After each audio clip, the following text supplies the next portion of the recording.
ఓం శ్రీ మహాగణాధిపతయే నమ. శ్రీ షిరిడి సాయినాథాయ నమ.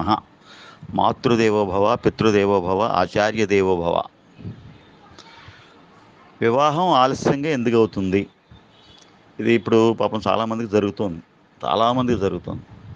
పూర్వకాలం అయితే అష్టవర్ష భవేత్ కన్య అని చెప్పేసి 8 సంవత్సరాల వయసులో పూర్వకాలం వివాహం చేసేవారు.